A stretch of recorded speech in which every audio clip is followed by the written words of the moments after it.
अब तो यमराज खुद ही अगल बगल दूर चलते रहते, दूर हटो, इधर अकाल मृत्यु वाला जुगाड़ नहीं।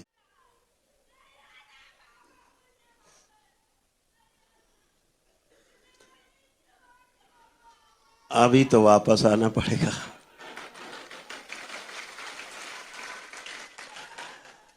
वापस, पूरी तरह वापस। वो बगल में केवल टच कर लो उनको, बस वापस आ जाएंगे। मस्तक पे टच कर लो।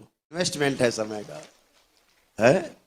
जब ध्यान साधना पूजन अनुष्ठान योग साधना तंत्र क्रिया योग सब करते हैं आप, ये तो इस समय जो आपका जाता है उसमें, इस समय नष्ट नहीं होता है, यह समय इन्वेस्ट होता है, निवेश होता है। आपको पता है जो 10वें लेवल में चले गए हैं उनकी ऊर्जा का संचार हजारों गुना ज्यादा है, बहुत ऊर्जा है, प्रचंड ऊर्जा का अभ्यास करना है, बच्चों को शामिल रखना है। जब दरबार ने शक्ति खोल दी है, कुछ नहीं, अपने घर में ही 4 लोग हैं, लगाया भजन, बैठ गए, परिवार में सिलेक्शन हुआ है। और जो पास हो जाएंगे हमारी इस परीक्षा में 3 दिन में, वो सीधे 15वें लेवल पे जाएंगे। सबसे अत्यधिक सतर्कता अपने आचरण पे रखनी है, कोशिश करते रहना है, गिरिए आचरण फिर उठिए। सभी में वो शक्ति है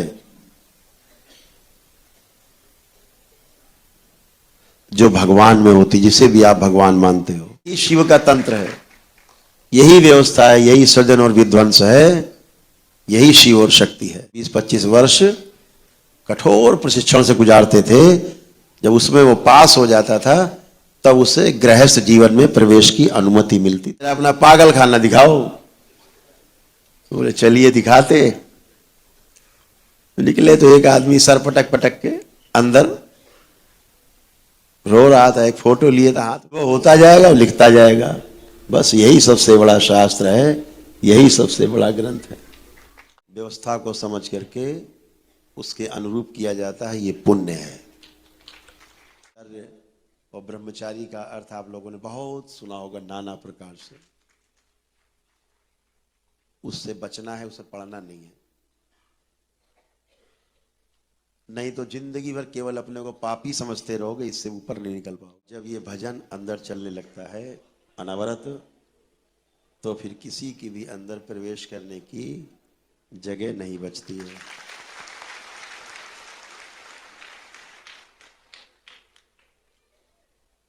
तो भजन से भी ईश्वर तक पहुंचने का रास्ता हमारे महापुरुषों ने बनाया।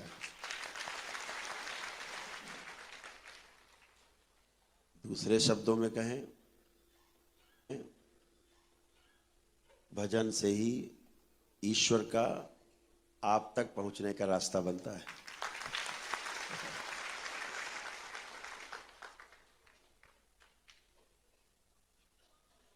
तो भजन चलते रहना चाहिए। अभी अंदर तमाम चीजें चलती रहती हैं।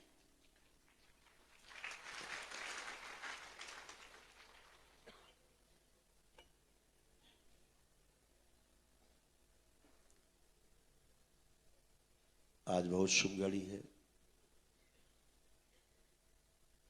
पूर्णिमा के विशेष अवसर पर बाबा के तमाम जो शिष्य हैं वो आज पहली बार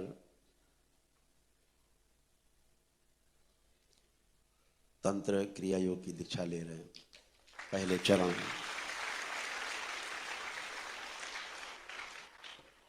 में प्रवेश ले रहे हैं।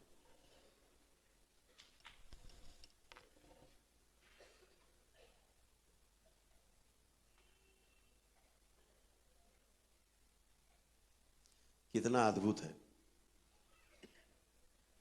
तंत्र और क्रिया एक साथ।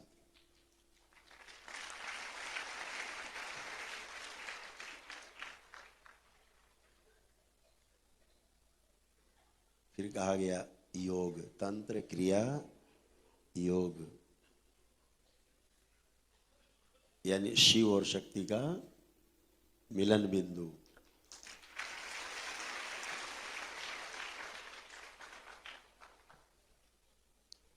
व्यवस्था भी है और व्यवस्था क्रिया के रूप में दिखाई भी दे रही है, आचरण के रूप में प्रमाणित हो रही है। तो सही को समझना और सही को समझ करके वैसा ही जीना, इसे ब्रह्मचर्य कहा गया। आप उसी रास्ते पे बढ़ रहे हो, यही ब्रह्मचर्य है, इससे आगे कुछ ब्रह्मचर्य नहीं है। बाकी सब ढकोसलेबाजी, खोखली बातें। पर उपदेश कुशल बहुतेरे, बहुत गहरी गहरी बता करके उसके बाद खुद किनारे ही स्नान करके लौट लेना। इतना डरा देना ब्रह्मचर्य के नाम पर कि आप यही सोचने लगे कि साहब ये तो हम कर ही नहीं पाएंगे, हो ही नहीं पाएगा। अपना तो ब्रह्मचर्य सद ही नहीं रहा। ब्रह्मचर्य तो सदा हुआ ही रहता है, सदैव। सूरज अपने स्थान पर है खरबों खरबों वर्षों से, चंद्रमा अपने स्थान पर है, धरती अपने स्थान पर, सारे चांद सितारे ग्रह गोल नक्षत्र सब अपने स्थान पर, पांचों तत्व संतुलित, जल जमीन के नीचे, अग्नि ऊपर, सब कुछ व्यवस्थित है। जो व्यवस्थित है वो इस सृष्टि का ब्रह्मचर्य है। और जब इसको समझ करके और हम इसमें शामिल हो जाते हैं तो हम भी ब्रह्मचारी कहलाते हैं। ब्रह्मचर्य और ब्रह्मचारी का अर्थ आप लोगों ने बहुत सुना होगा नाना प्रकार से। उससे बचना है, उसे पढ़ना नहीं है।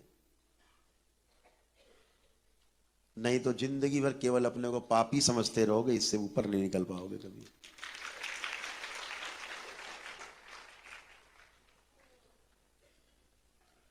इस धरती में जो पाप और पुण्य कहा गया,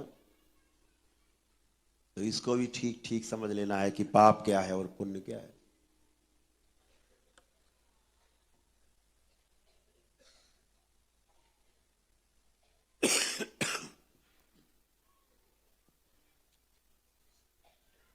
समझदारी से परिपूर्ण होकर कोई भी कार्य समझदारी पूर्वक किया जाता है, व्यवस्था को समझ करके उसके अनुरूप किया जाता है, ये पुण्य है। और बिना व्यवस्था को समझे जो कार्य किया जाता है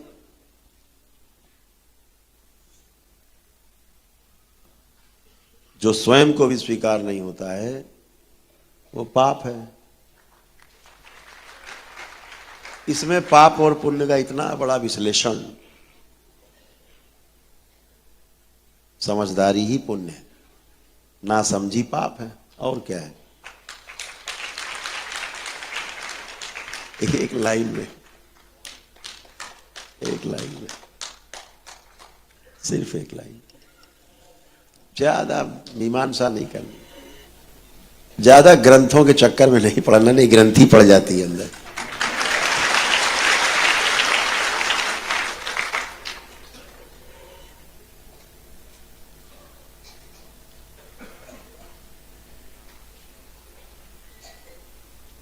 अपनी ग्रंथि खोल के आदमी ग्रंथ बना देता है, उसके बाद जो फिर वो ग्रंथ पढ़ता है तो उसकी ग्रंथि बन जाती है। तो फिर वो ग्रंथि खोलने के लिए एक दूसरी ग्रंथि लाते हैं, एक दूसरा ग्रंथ आता है, एक नई ग्रंथि बन जाती है। ऐसे तमाम ग्रंथियों का, गांठों का भंडार बन जाता है। ये गांठ खुलती नहीं कभी। एक बार जो आ गया मस्तिष्क में, गांठ बन गई, वो गांठ जाती नहीं। उसके लिए भी सर्जन चाहिए, पूर्ण गुरु जैसा, बाबा जैसा सर्जन, तभी जाए।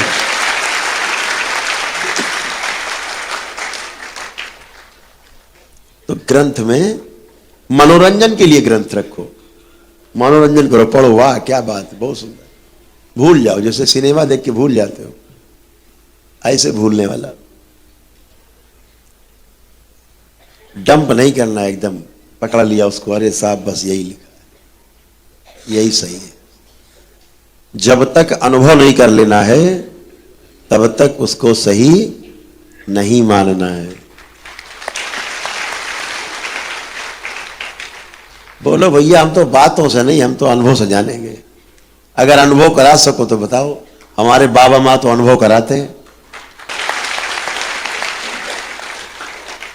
तो सबसे बड़ा जो ग्रंथ है वो हम स्वयं हैं। सबसे बड़ा पुराण, शास्त्र, उपनिषद हम स्वयं हैं।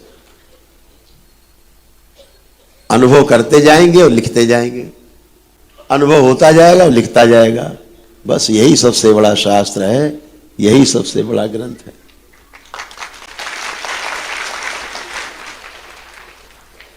यह आपका दरबार अनुभव वाला दरबार है, अनुभव करने वाला दरबार, अनुभव कराने वाला दरबार। क्योंकि जो अनुभव कर सकता है, जिसने अनुभव किया है, अनुभव सिर्फ वही करा सकता है, किसी दूसरे को अनुभव कराने का अधिकार नहीं।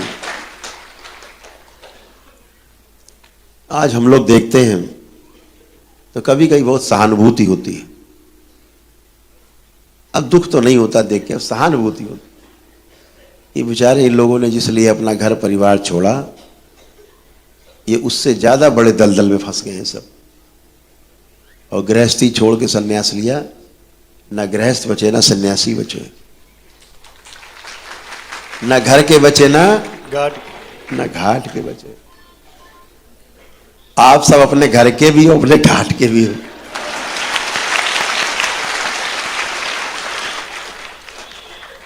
तो ना घर छूटे ना घाट, ऐसे बाबा के शिष्यों के ठाठ।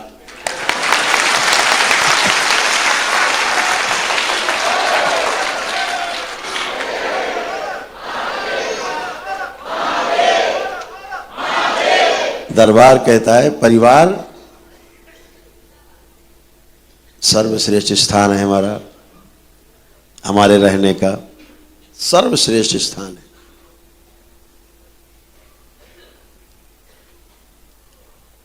परिवार में रोज परीक्षा होती है। परिवार एक ऐसा स्थान है जहां आप रोज परीक्षा दे सकते हो, अपने अंक स्वयं जांच सकते हो कि भाई हमने ऐसा किया, परिवार के लोग हमसे सुखी हैं कि दुखी हैं, जांच लो। तुम नहीं जांच पाओ तो शाम तक पत्नी बताई देगी कि दुखी है कि सुखी है। परीक्षा पल आपके सामने। तो ये संसार बहुत अनोखा है। एक छोटा सा वो चुटकुला याद आ गया आज हमें।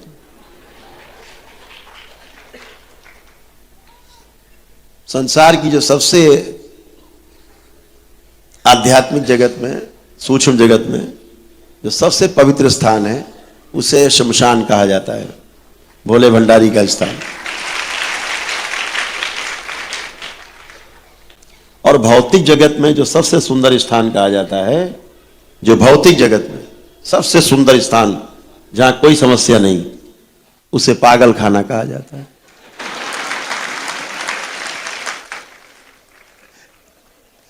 पागल खाने में भी कोई समस्या नहीं। जिनको समस्या हो रही है उन्होंने उनको पकड़ के रखा हुआ है।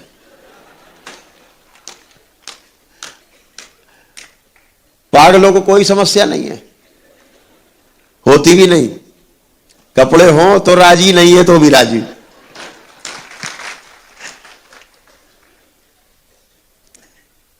तो एक सज्जन पागल खाने गए तो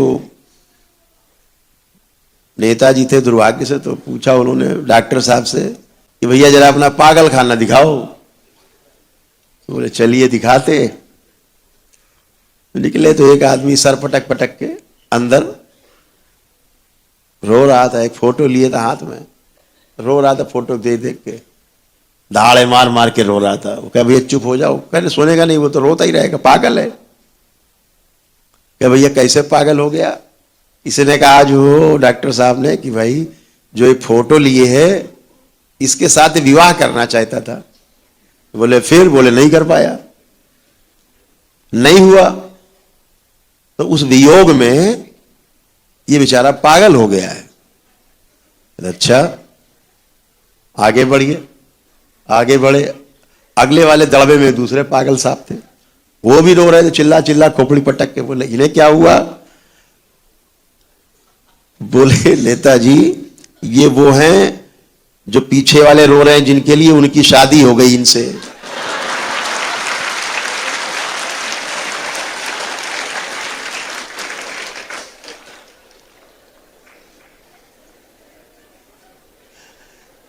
कितना सुंदर पागल खाना है।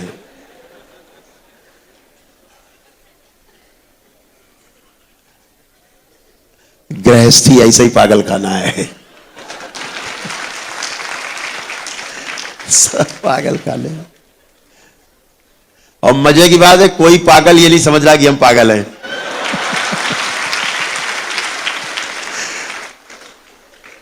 हर पागल दूसरे को पागल समझ रहा है।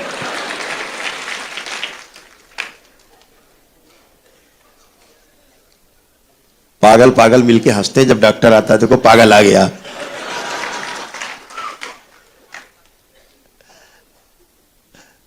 अद्भुत है परिवार। इस पागल खाने में रहने का मजा ही कुछ और है।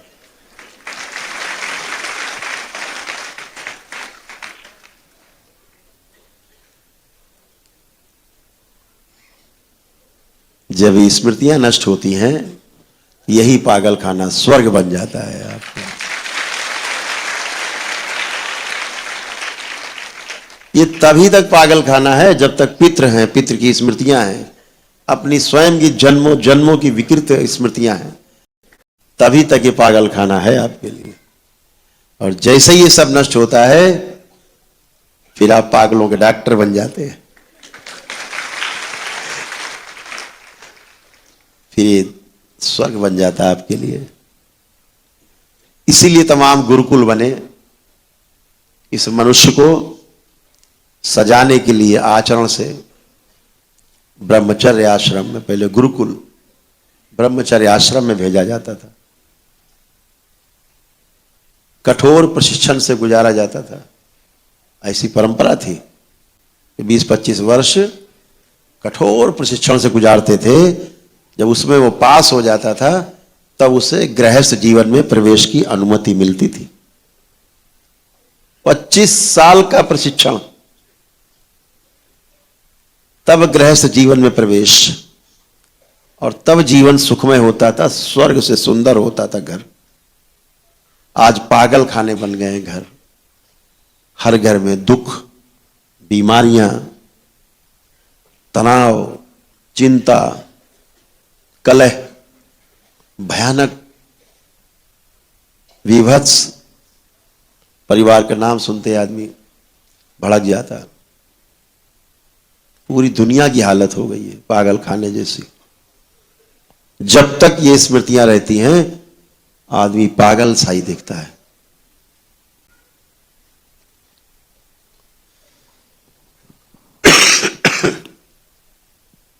कहना कुछ चाहता आदमी, कह कुछ जाता है।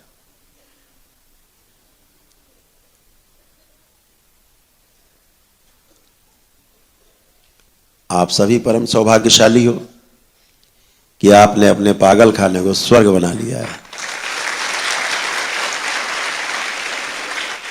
आपके पास वो कुंजी है, चाबी है। कोई कष्ट आया, बाबा को याद किया, मां को याद किया, सब फिनिश। बच्चे अपने आनंद में, बड़े अपने आनंद में, बुजुर्ग अपने अपने आनंद में दरबार से जुड़ के, केवल जुड़ना ही तो है, अपने लिए ही तो प्रार्थना करनी है, स्वयं के लिए प्रार्थना करनी है। आप सब परिवार के लोग कितने कितने कष्टों में आए, रास्ता नहीं दिखता था। आज अंदर आत्म बल है, आत्मविश्वास है, कुछ भी होगा मेरा दरबार मेरे साथ, मेरे बाबा मेरी मां मेरे साथ है। इतना अटूट विश्वास, अटूट विश्वास। पैदा होना मरना है तो हमेशा चलेगा। अब किसी को मृत्यु से भय नहीं लगता। मृत्यु एक व्यवस्था दिखती है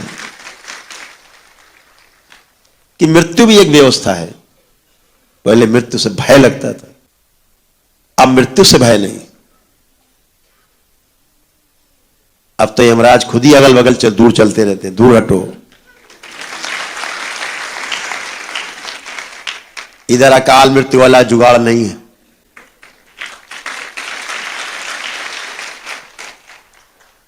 आप अपने अपने कर्मों के आधार पर, अच्छे अच्छे कर्मों के आधार पर अपने जीवन को और सुंदर बनाते जा रहे हैं और जीवन और सुंदर बनता जा रहा है। ध्यान साधना से इसको और आगे ले जाना है और आगे बढ़ाना है और अपने को और अपने परिवार को समाज में सर्वश्रेष्ठ बनाना है। ये लक्ष्य रखिए। अपने को सुंदर बनाना है, समाधान अपने अंदर लाना है। समाधान का मतलब कोई प्रश्न न बचे, कोई समस्या न बचे, इस ओर प्रयास करना है। फिर परिवार में समृद्धि लाना है, समाज में अभय लाना है और पूरी सृष्टि का पोषण करना है। इस लक्ष्य के साथ चलना है। यही तंत्र है।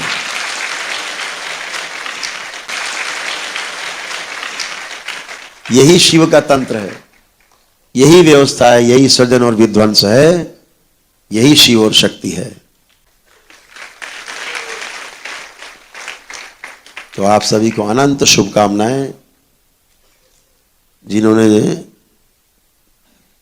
तंत्र क्रिया योग के पहले चरण में अपना कदम रखा है,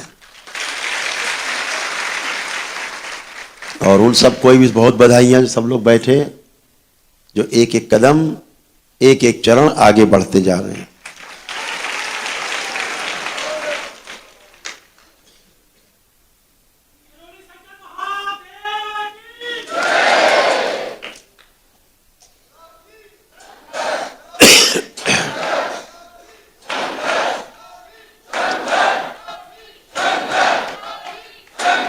अभी 8 मार्च को पटना में कार्यक्रम है दरबार का।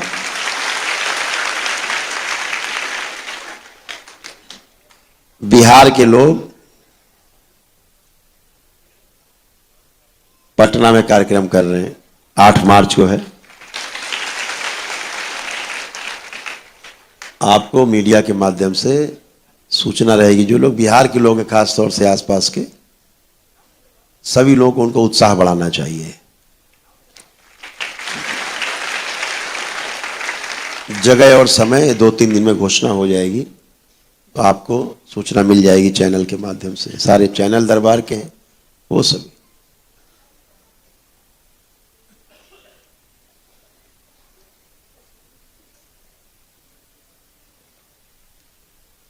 तो वो सभी लोग जो पहले चरण में जिन्होंने प्रवेश लिया है, किधर बैठे हैं सब लोग?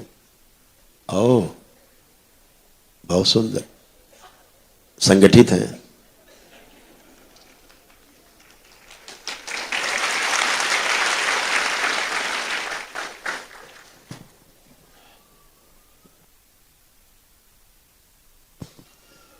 चलिए आप लोग एक छोटा सा संकल्प करके फिर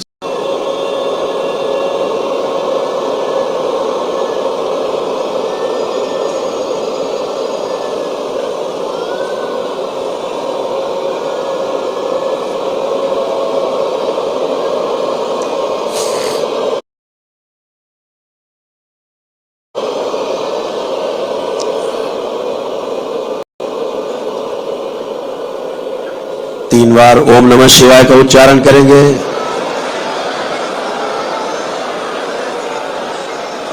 तीन बार तालियां बजाएंगे। हथेलियां जांघों पे 3 तपकी आपस में रगड़े, दोनों हथेली नेत्रों पे रखें 3 बार करके, और धीरे धीरे अपने अपने नेत्र खोल लेंगे। और सभी लोग प्रेम से बोलेंगे, बोलिए सद्गुरुदेव भगवान की।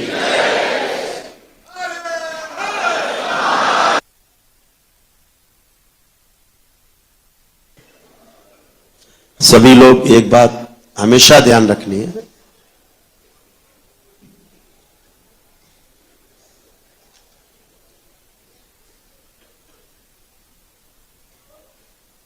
कि आप सभी में वो शक्ति है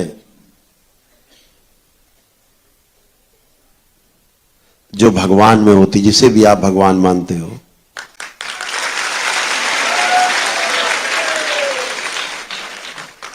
और भगवान आदमी बनता नहीं है, भगवान होता ही है।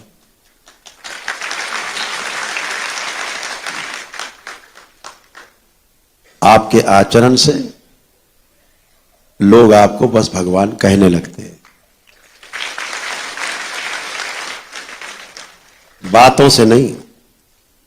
अगर बातों से होते तब तो बातें ही क्या होती।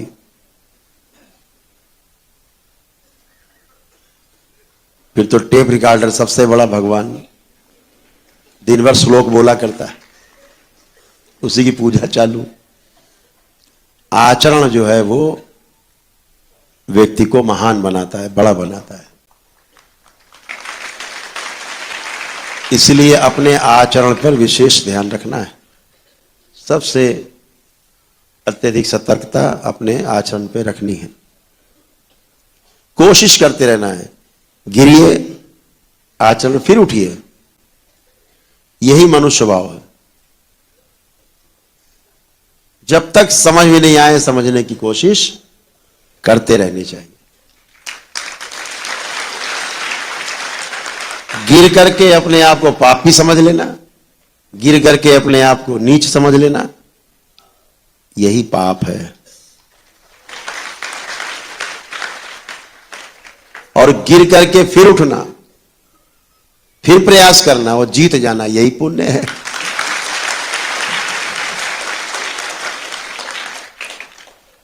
तो ध्यान रहे, कोशिश जारी रहे।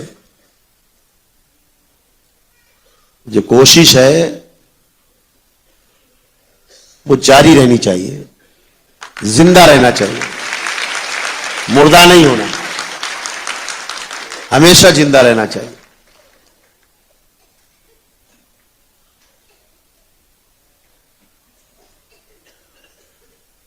वो लोग कहते हैं ना, कुछ लोग कि गिरते हैं सह सवारी मैदान जंग में। जो घुड़सवारी नहीं करेगा गिरेगा क्या? तो घुड़सवारी जारी रखनी है।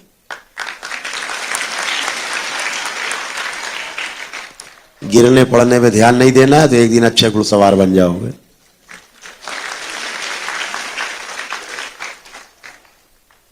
अभ्यास करते रहना है, ध्यान साधना का को अभ्यास करना है, भजन का अभ्यास करना है, बच्चों को शामिल रखना है, करना है, भजन का अभ्यास करना है, बच्चों को शामिल रखना है। जब दरबार ने शक्ति खोल दी है, कुछ नहीं, अपने घर में ही 4 लोग हैं, लगाया भजन, बैठ गए परिवार के लोग, भजन ही कर लिया आधे घंटे, धुल गए, बिल्कुल साफ सुथरे हो गए, नहाला धुला के एकदम आनंदित हो गया पूरा परिवार। पड़ोसी आ जाए तो और अच्छा, आएंगे ही जब भजन बजेगा तो, जाएंगे कहां।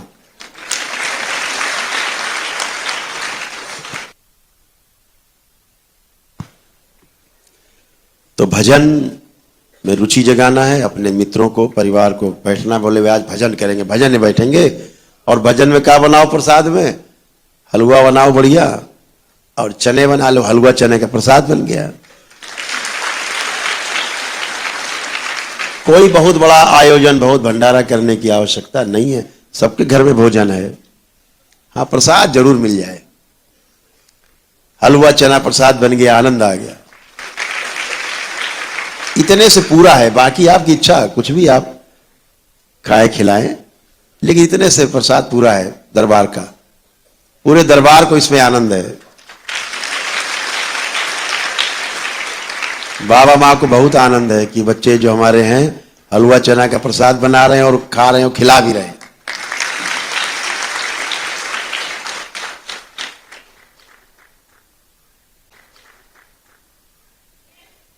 बाबा माँ कभी नहीं कहते कि पहले हमें खिलाओ फिर खाओ, वो कहते पहले खा लो, जब बच जाए तो हमें भी खिला देना।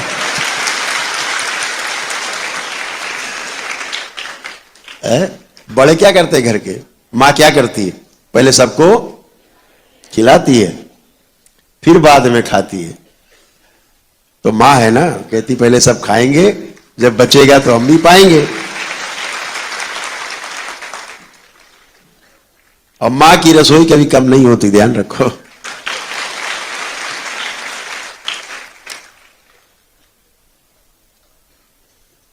कोई बहुत लाउड स्पीकर और कोई बहुत बड़ा आयोजन करने की नहीं है, जितनी क्षमता उतना ही करना है। खुद आनंद में रहना है, सबको आनंद में करना है। अपना भजन किया, 10 लोगों के बैठने की व्यवस्था है तो 10 की 100 की व्यवस्था, 100 की मिल के करें 4 लोग तो और अच्छा। ऐसे नहीं करना। एक चुटकुला याद आ गया, फिल्म है।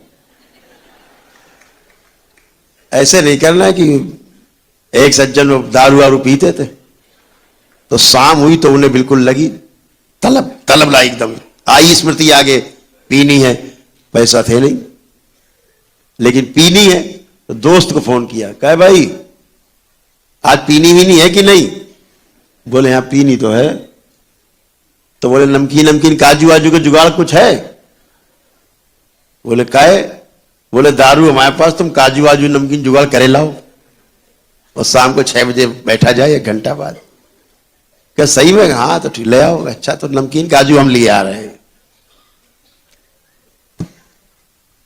एक को फोन किया, कहा भैया कुछ है जुगाड़ खाने पीने को? कहा सोडा वोडा है? काहे? बोले दारू जुगाड़ हमारे पास। तो सोडा वोडा हो जरा, थम्सअप हम सब लेते आओ, मिला के पिएंगे उसे। आओ बहुत अच्छी। एक को फोन किया, बोले भैया बादाम बादाम जरा भून उनके लाओ जरा, कुछ है? का है? बोले दारू पीनी? हाँ है। तो बोले बा तुम काजू वाजू लेते आओ, बादाम बादाम बढ़िया भून के ले आओ जल्दी, 1-1.5 किलो जाओ। अब चौथे को फोन किया, काहे दारू वारू पीने का मन कर रहा है आज? बोले हाँ कर तो रहा। तो बोले ले आओ दारू। बोले काहे? बोले बाकी व्यवस्था हमारे पास, काजू बादाम नमकीन सोडा कोल्ड ड्रिंक सब इकट्ठा हमारे पास, बस दारू नहीं है। तो बोले बस दारू तुम ले आया यार थोड़ी। बोले हाँ अभी हाल लाए। अब सब ले आए, उनने सबके साथ बैठ के खूब उत्सव मनाया। तो हर लगी ना फिटकिरी रंग चोखा हो गया उनका। तो ऐसे नहीं करना।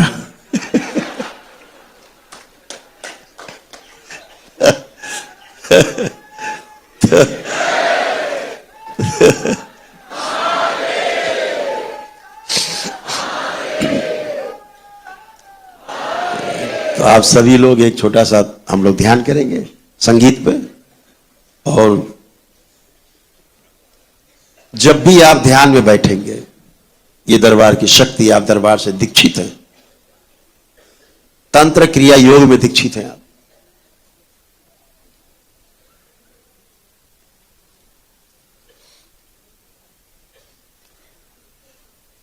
इनमें वो महारथी भी बैठे हुए जिनका सीधे 10वें में सिलेक्शन हुआ था, 10वें लेवल पे।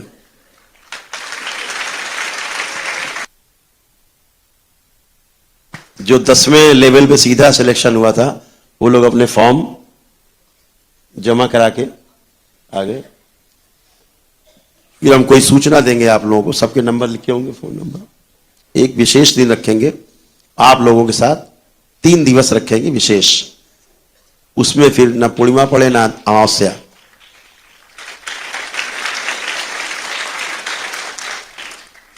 तो चाहे यहां रखेंगे, चाहे हरिद्वार रखेंगे, चाहे काशी रखेंगे, सूचना देंगे आपको। तो फिर केवल आप लोगों के साथ बैठना होगा जिनका 10वें में सिलेक्शन हुआ है, और जो पास हो जाएंगे हमारी इस परीक्षा में 3 दिन में, वो सीधे 15वें लेवल पे जाएंगे।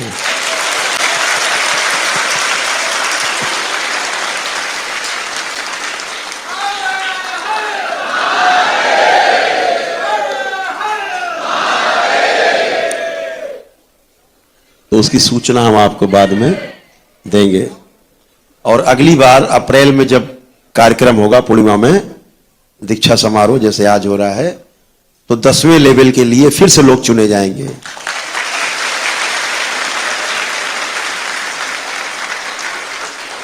वो लेवल 1 से लेके लेवल 8 तक के लोग का परीक्षण होगा। उनमें से जो आवश्यक होंगे फिर से चुनाव, और फिर उनको शामिल किया जाएगा। 10वें लेवल वाले लोग।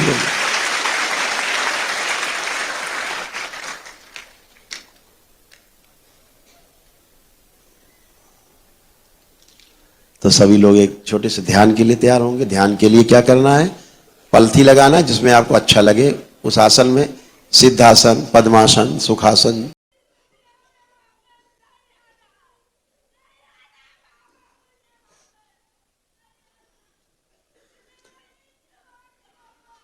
अभी तो वापस आना पड़ेगा।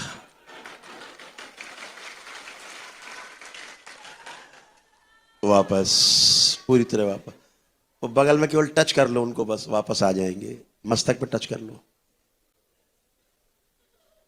केवल मस्तक पे, बस वापस आ जाए।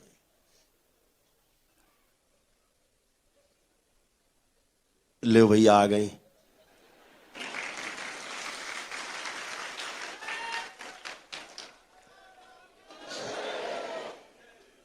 वो जगत इतना सुंदर है, इतना आनंदमय है, आने का मन ही कहाँ करता है। तो एक बार पहुंच जाता है, दिख गया, कहता है ये तो नहीं छोड़ेंगे। आप सभी लोगों ने ध्यान किया, ऐसे ही घर पे भी कर सकते, अपने अपने घर पे भी कर सकते। तो कितने लोग जिनको बहुत आनंद आया ध्यान में? अच्छा, सबको आया। आनंद लेना नहीं छोड़ते बाबा के भक्त, मौका नहीं छोड़ते। बहुत सुंदर, आप सबने इतना, आप लोगों ने समय दिया, दरबार में लगाया। और ये इन्वेस्टमेंट है समय का, इस समय का निवेश है।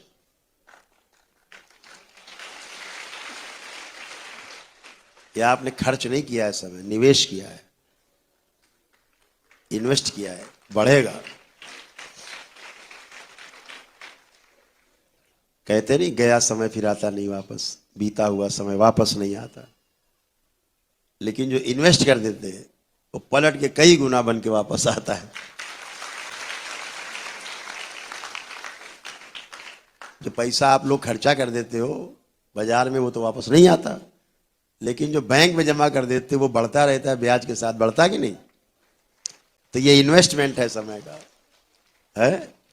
जब ध्यान, साधना, पूजन, अनुष्ठान, योग साधना, तंत्र क्रिया योग सब करते हैं आप, ये तो इस समय जो आपका जाता है उसमें, इस समय नष्ट नहीं होता है, यह समय इन्वेस्ट होता है, निवेश होता है।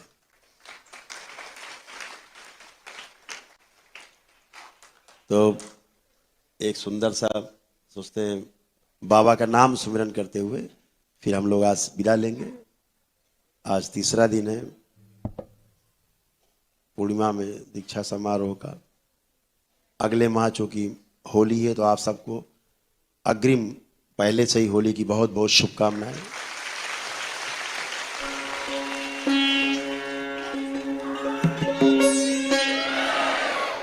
और सभी लोग जब दरबार से जुड़ते हैं, प्रक्रिया करते हैं और दीक्षा लेते हैं, तो अद्भुत शक्ति का संचार होता है सब में।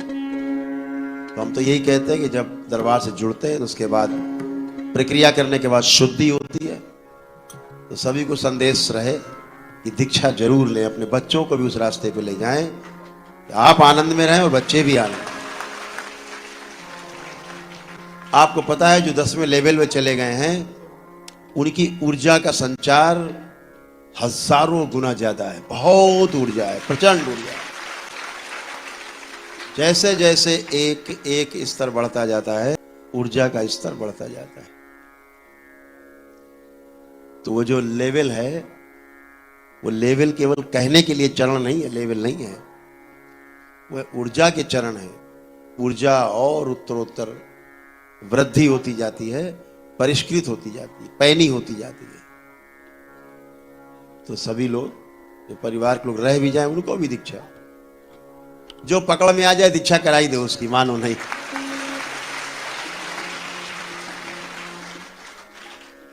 बोले अपने जैसा बना लेंगे तो जीना सरल हो जाता है।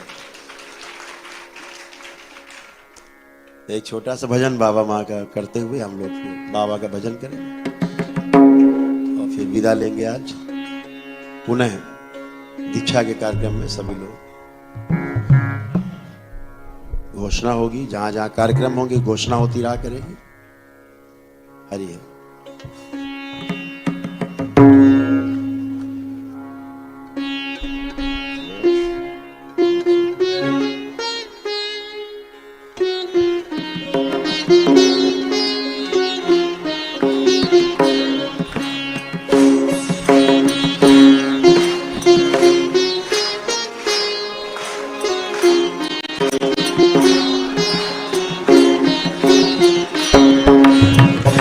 जय जय राधा रमन हरि बोल, जय जय राधा रमन हरि बोल, जय जय राधा हरि बोल, जय राधा रमन हरि बोल। कृपया दरबार के ऑफिशियल चैनल को सब्सक्राइब जरूर करें।